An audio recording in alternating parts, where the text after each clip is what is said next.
Di makalabas yung ibon. Hinahabol ng dalawa. Nandun lang siya sa ibabaw kasi may window. Hindi niya alam paano bumaba. Oh no. Paano ko palalabasin na hindi anuhin ng dalawa?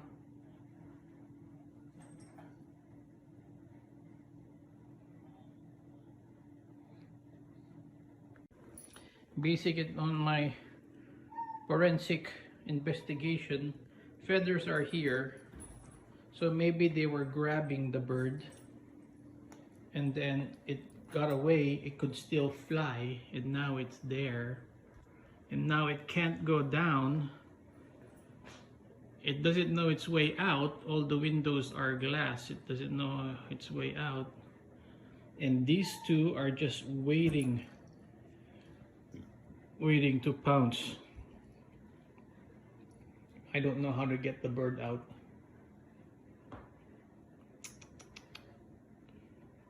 Because if I try to get it and it lands and I don't get to get it, then these two are gonna eat it right away.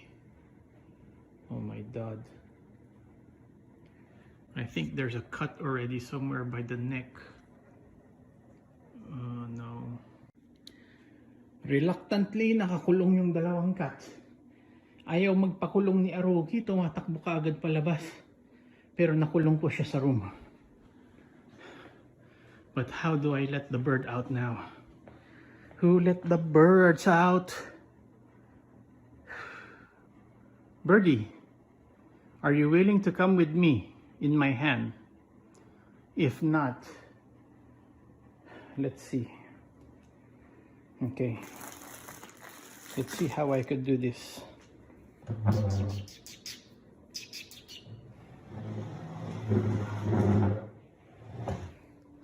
Come on.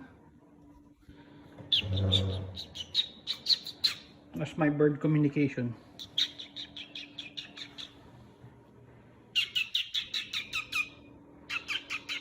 Come on. Come on. Wanna come with me? Don't fly. Okay? Are you okay? Okay. Okay, this next time I'm gonna get you, okay? I'm gonna grab you. When I grab you, I'm gonna bring you outside. Okay? Okay? I'll grab you, okay? Dapat hindi ako matumba dito. Baka pag grab ko, nalaglag ako.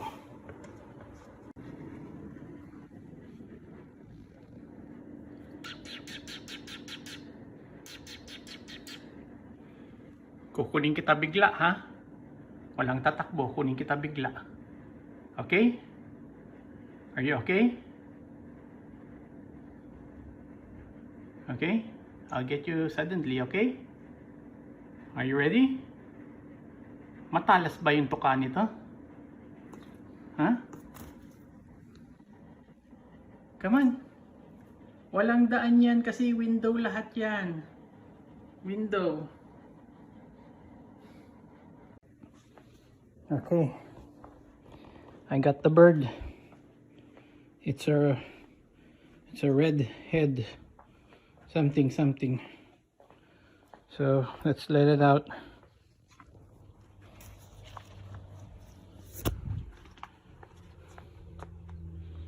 Okay, you're ready to fly away?